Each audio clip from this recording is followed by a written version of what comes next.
Buenas noches, everyone. Well, this has been very, not only interesting, but I like the tension in the room. Because the stakes that we're talking about are very significant. As I was sitting, listening to the conversation and reflecting on what I was going to share, believe it or not, what came to mind was one of the jobs that I used to have. I've had many jobs working at the city, at the county, in philanthropy, but I actually ran a fair. I was the president and CEO of the LA County Fair. And how many of you have been at the fair? Okay. Yes, you met there, yes. And I remember this conversation I had with one of our board members who's a judge, Latino, the Honorable Blancarte, who grew up going to the fair and had this emotional attachment to the Mexican village. Do you guys remember the Mexican village? It was like an Olvera street in the fair that was established early on. The fair is 100 years old, like in the 1920s. Not because the founders of the fair believed in diversity, equity, and inclusion, but because they saw a market. There were Mexicans who also liked the fair. And so they said, if we mimic their experience, maybe they'll come. And guess what we did? And so the Honorable Blancarte grew up going to the fair, and he lived in Pomona as a child. And we were walking around at the fair one day, and he got very emotional. He said, I have one thing to ask you as the new president and CEO of Fairplex. I need you to bring back the Mexican village. And I looked at him and I said, look around, Your Honor. We are the entire place. We're not a special market, we are the market. And so the reason I raise that story is because it's a paradigm shift of how we see ourselves. When you combine Latinos and communities of color, we are the majority population. As Sue said, we are Los Angeles. And sometimes I get worried when we have these conversations about whether it's the press or business or philanthropy, we operate as outsiders, as though we're fighting for the little crumbs around the table, when we're sitting around the table, sharing the meeting, and oftentimes deciding what the agenda is. And so I think it's time that we start acting that way. I was also reminded as we were talking, given such an important investment that Cabo News is making to Cela, the community that I grew up in Bell Gardens. And thank you, Wilma, for my Cela keychain that she gave me today. Because you're absolutely right. There's nothing in that community that reflects the community and is talking about the importance of what's happening there. I've known many editors of the LA Times, and Kevin Morita, love him or hate him. I'll share a story about him. He had just arrived to the city, and he was new to LA, and the LA Times wrote yet another story about the corridor corruption in Cela, the community that I know. And so I was at the Weingart Foundation, and I called Antonia, who ran TCF, and I said, our two foundations have invested significantly in this community, and we know there's a much bigger story in our community than the regular story that gets printed. So let's write him a letter and invite him to drag his ass out to Cela, thinking that would never happen. Well, guess what? He came. And he met with Wilma, and he met with a group of leaders who told the story of how our community had to fight for itself during the pandemic, fight for vaccines and testing, and making sure that our kids were educated and had access to digital equity. And so it's important that that story, the real story of our community, gets told on a regular basis. And so I was reminded of that when you made that investment, because it's such an important part to tell the story from the perspective of the community. Not as an anthropologist, sort of looking at how the natives live, but actually from our perspective about the issues that most matter in the way that we define what those issues are. I really want to talk about the important underlying message that I think Martha said so eloquently about the fact that journalism is a mission-driven organization. So I've spent my entire career in government or in the nonprofit sector and philanthropy driven by a mission, a mission of public good. And that is what makes the work that you do so critical. The world could go on without an LA County Fair. It cannot go on without all of you.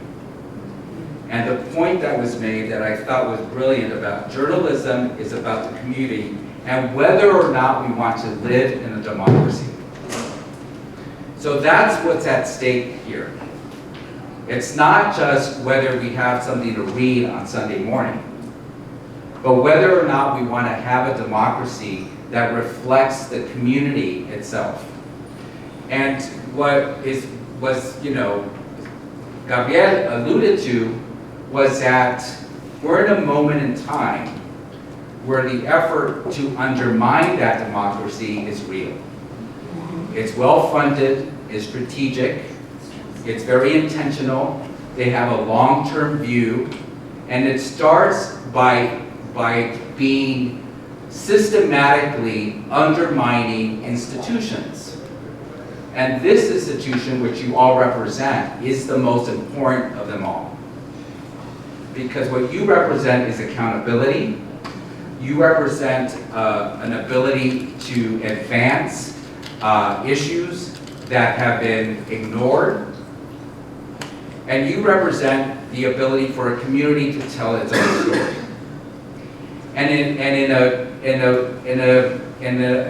United States of America, where the minority will become the majority, that becomes very threatening.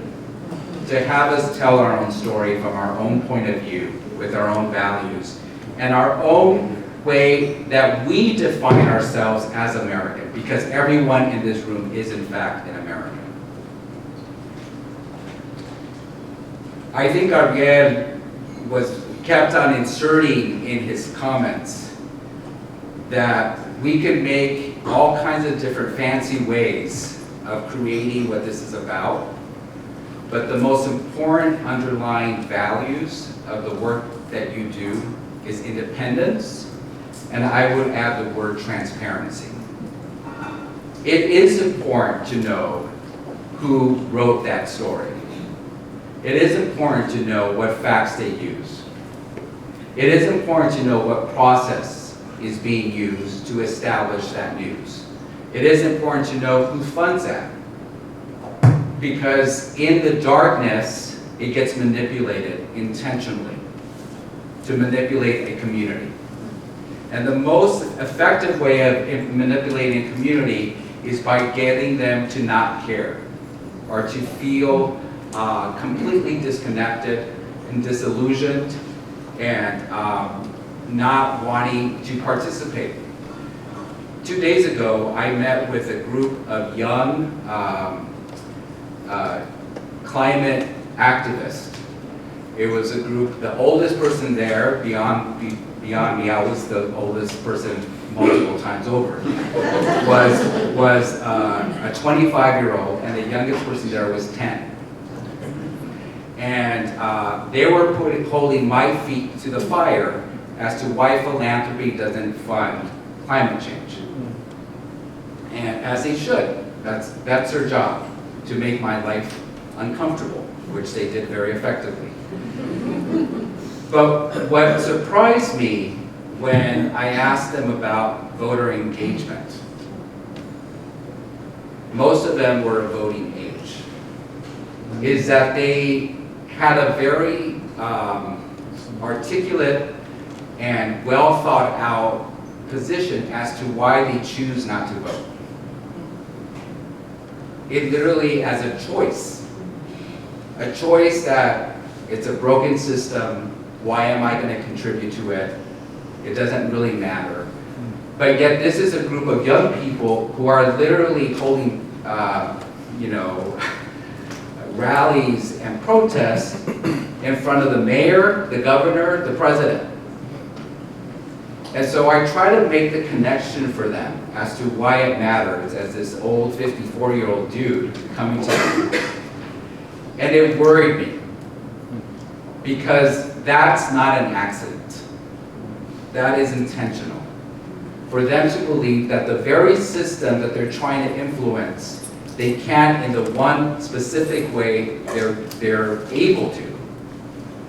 That instead it matters what they post on social media and what they say. And so, but I also left thinking that it's really my failure, because what I fail to understand is from their perspective.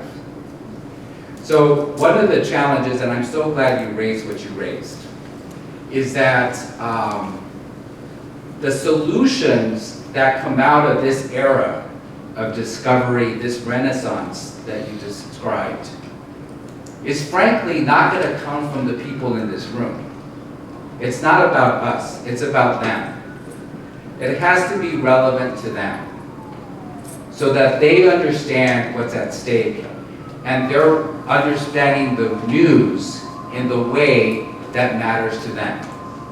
You know, when I was running Fairplex, I would often say, I'm the worst person to ask how to invite people to come. You should ask my 4 millennial daughters. And I did, I used them as a focus group to help me say that. But I watched what my millennial daughters do and how they consume information.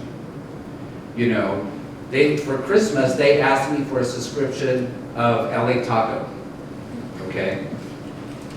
And so I subscribe to LA Taco like a lot of people in this room, and they asked me for it. Because for them, it's not just about the news, and they do hard-hitting news, and they are about accountability, but they also want to know where to eat. That matters to them. Because what they're talking about is the Angelino experience. And so it's, I often would think about is, you know, being Latino means that you are my daughters, but you're also my parents, who every single day, Gabriel and Monica, has La Opinión at our house. They read it cover to cover. And Channel 34 was part of the family. It was always playing, like in many households. They're Latino too, as I am, who does read the LA Times regularly and the New York Times and other consumer of other media outlets. Philanthropy has a very important role to play here. And we're in the process of discovery ourselves, because we often think about our role in the same way that Gabriel talked about what's really truly objective. We often think about our role as being objective, when in fact we're not. We have a point of view and we have a bias. But we are having a very intentional conversation about what way does philanthropy support what's happening. And the way I think about it, both at the Weingart Foundation and CCF, is that if we're about social justice or racial justice, we're operating within a framework that is democracy. And so, in order to have a democracy, you have to have an informed population. And that information comes from all of you in this room. And so we are going to increasingly be in the business of supporting the work that you do, which for philanthropy is a stretch. We're not used to doing that. But it's an important thing because it's central to our mission and purpose to have a better, stronger, more thriving, and more inclusive Los Angeles. And so we're, at CCF, we're establishing a fund. We haven't figured out the name, so I'll invite invitations. We're still brainstorming, but it's really centered around the point that was made earlier about what does it look like to have a multiracial democracy. For us, it starts by having an engaged population, community, and there's a lot of ways of being engaged, and being informed is an important step in that. It also means supporting efforts that are advancing a story from the community's perspective so that we're in charge of our narrative and not having others define it for us. It means advancing legislation in Sacramento and Washington that in fact is requiring government to intervene. And it's, when you think about it, that's actually not as revolutionary as it sounds. Because government currently subsidizes information. It's called a library system. And that system was established a couple hundred years ago, and the government funds it. Every public library that we have here is subsidized by government. Your publications are in there. And so what government needs to now realize is the way people consume information is different today. It's not just going to your local library. You can now have the world accessible by your phone. And so how do we adapt to that? And so we're going to be joining you in advancing for those legislative solutions to provide an ongoing revenue stream for the important work that you do, because we believe in protecting our democracy. And that's an important part of the work that you're all doing. The last thing I'll say, two last things that I'll say, that it's not just important what all of you do, but it's also important of who is telling our story. And I do have to make a special shout out to one person here who I respect immensely, who is about holding newsrooms accountable to reflect our community, and that's Sonia Diaz sitting over there. Sonia, she's the director of Latino Policy and Politics Institute at UCLA. She's a chingona.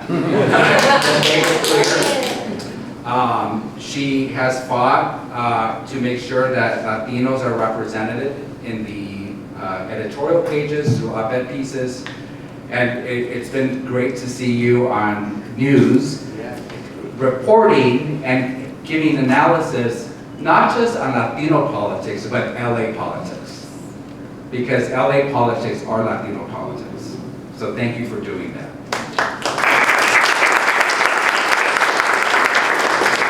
And the last thing I'll say, I promise this will be the last, is that in this ecosystem of coverage, we can't give up on the LA Times.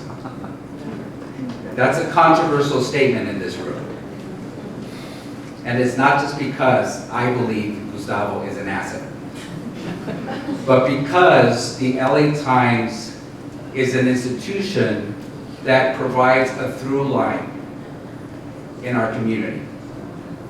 And so that doesn't mean that we stop holding the LA Times accountable and demand that they cover our community. In fact, we must insist on that. And the way you cover our community is by simply being in our community, having our community tell the stories, and giving the ability to inform the public about the ways our communities are thriving, the way we celebrate and love, and the way we struggle from a place of love, not from a place of hate. And so I'm, for one, not ready to give up on the LA Times, and I hope we're all there wanting to make sure that they thrive. And at the same time, doing the important work that each of one of you do to ensure that our communities in Stella, in Boyle Heights, in the Northeast San Fernando Valley, covering issues from a perspective that's important to a community, for a community, continues to thrive. Thank you very much.